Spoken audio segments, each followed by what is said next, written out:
Nah guys, first thing first, kalau kalian ingin mengunjungi Museum Katedral menggunakan transportasi umum kayak aku, jangan lupa untuk membawa KMT atau kartu multitrip atau uang elektronik ya.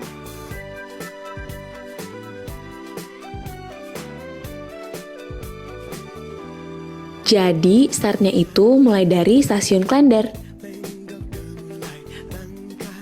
Setelah tap card, langsung menuju ke peron 1, yaitu ke arah stasiun Transit Manggarai.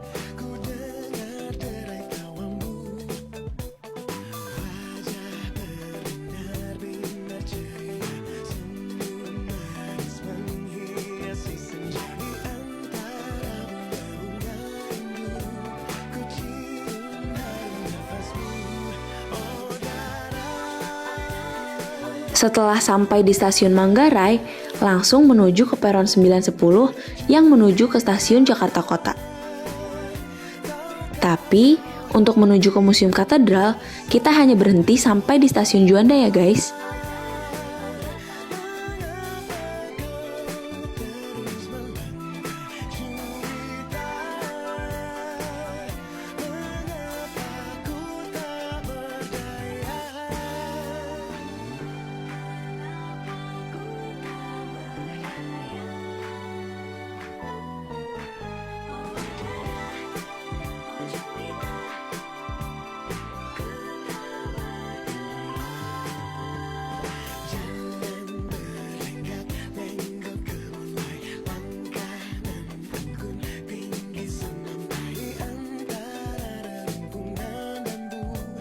Nah, kita udah sampai nih di stasiun Juanda.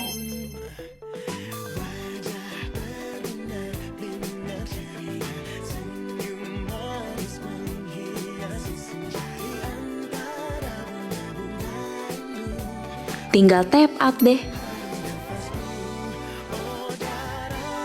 Dari stasiun Juanda ke Museum Katedral perlu jalan sekitar 1,3 km nih guys. Jadi, dari stasiun, kita berjalan sedikit ke arah jalan raya. Lalu belok kiri. Dan harus menyeberang.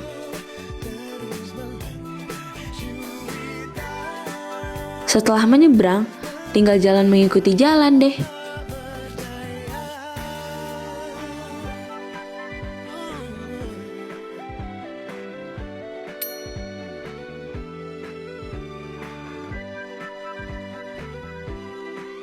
Yuhu, udah kelihatan nih gereja katedralnya.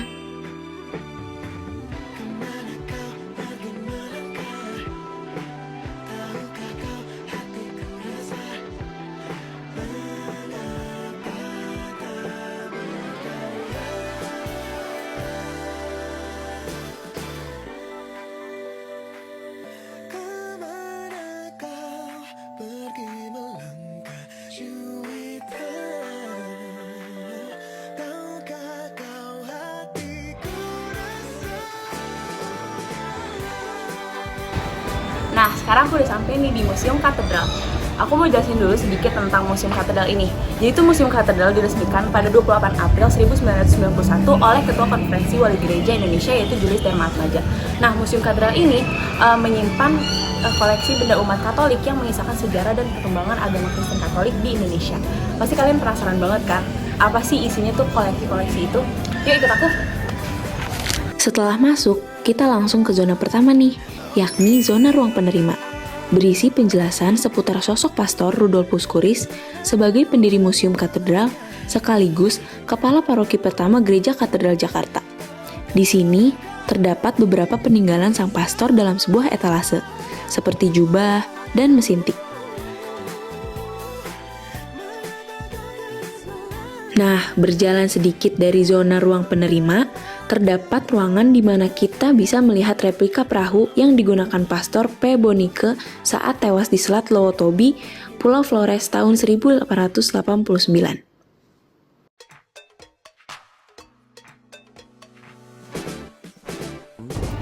Nah, sekarang kita udah di dalam Museum Katedral nih guys. Coba kita cari pengunjung untuk kita bantu jelasin isi-isi Museum Katedral ini yuk.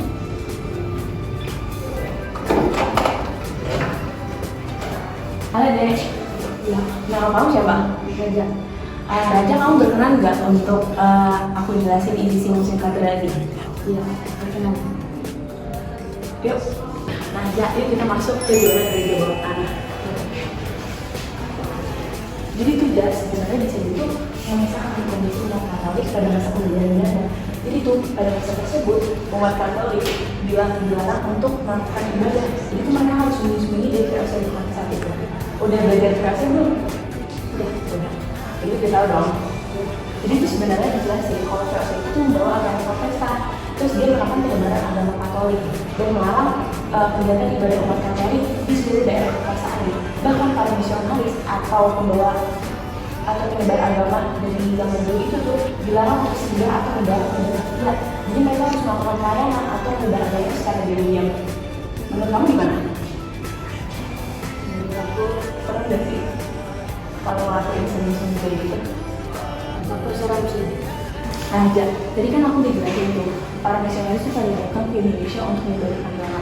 Nah, di sini tuh ada salah satu peninggalan koper kuno mereka yang digunain saat mereka tuh mau nyebarin agama ke tanah air.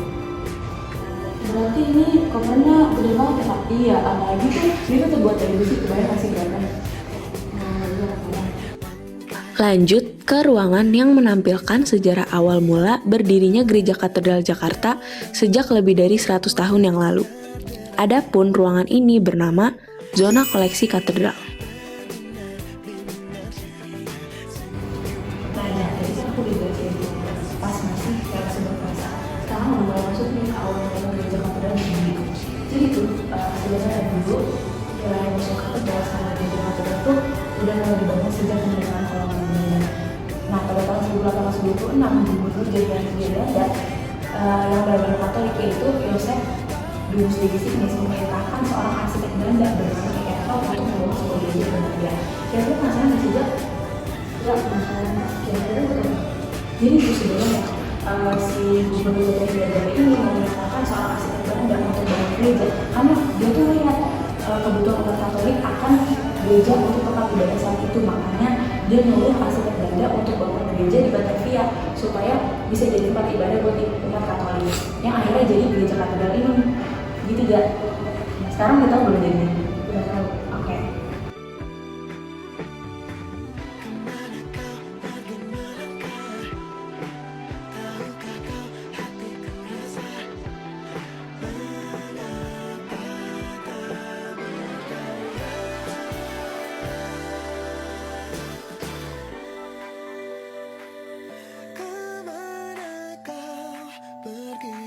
Jadi ya, sebenarnya yang bisa dibilang tuh peninggalan dari Belanda di wilayah Katedral itu ya gedung gereja itu sendiri sama ada benda yang namanya Monstrans. Nanti kita lihat ya coba.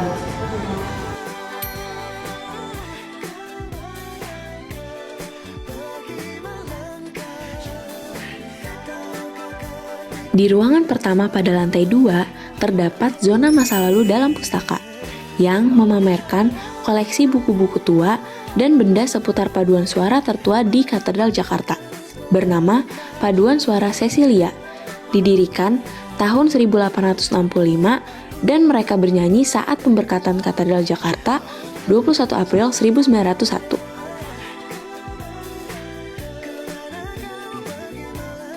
Di ruangan yang sama, terdapat semacam buku partitur lagu berbahasa Latin berjudul Credo, yang berarti Aku Syahadat, merupakan pengakuan iman yang memuat pokok-pokok iman kepercayaan umat Kristen Katolik. Nah ya, tadi kan kamu merasakan tuh apa itu Monstrans. Kita udah masuk nih ke rumah yang ada Monstransnya. Jadi Monstrans ini tuh sebenarnya salah satu peninggalan dari Belanda dan salah satu koleksi tertua di Museum Katedral. Dia tuh dibuat di kota Roma, Belanda, dan emang dicoret gotik dan barok. Dimana tuh emang si coret gotik sama baroknya itu tuh karakteristik khas dari eksekutor Belanda buatan tahun 1700-an. Pertanyaan aku, sekarang sebenarnya kita, jadi itu sebenarnya Renaissance ini tuh gunanya sebagai alat liturgi itu kayak alat buat ritual gitu pada saat misa khusus. Jadi itu misa khusus kayak acara-acara umat Katolik gitu. Nah contohnya kayak misa Jumat Pertama setiap bulan, terus sama penghormatan sakramen Maha Kudus. Lanjut, kita ke zona kemartiran. Terdapat beragam benda suci relikwi, peninggalan orang-orang suci yang mati martir atau orang yang mati dalam memperjuangkan kebenaran agama. Ada yang dalam bentuk potongan tulang sebagai relikwi tingkat 1, ada pula dari potongan benda-benda yang sering dikenakan para tokoh suci, disebut dengan relikwi tingkat 2, dan ditaruh dalam liontin. Selanjutnya, ada zona kunjungan nih. Wah, pada zona ini tampak beberapa benda kenang-kenangan dari 2 orang paus yang dulunya pernah berkunjung ke Gereja Katedral Jakarta tahun 1970 dan 1989. Salah satunya Paus Yohanes Paulus II.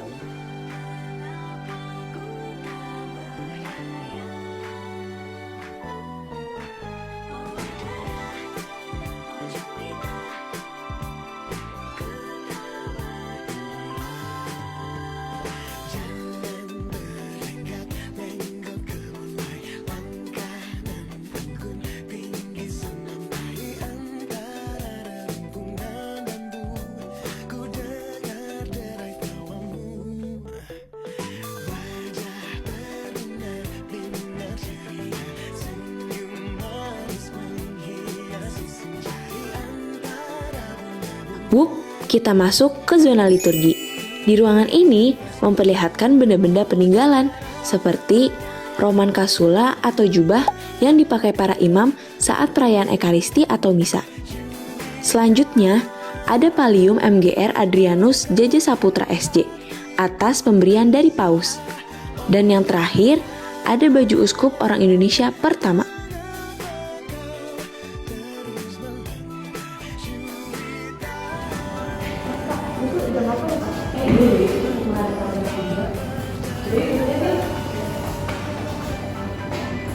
Setelah aku perhatiin, ini kayaknya jumlah salah satu peninggalan dari Belanda juga nih. Soalnya selain ada patung-patung mereka umat Katolik, ternyata ada ciri khas dari Belanda juga, kayak windmill pijakan dari Belanda gitu.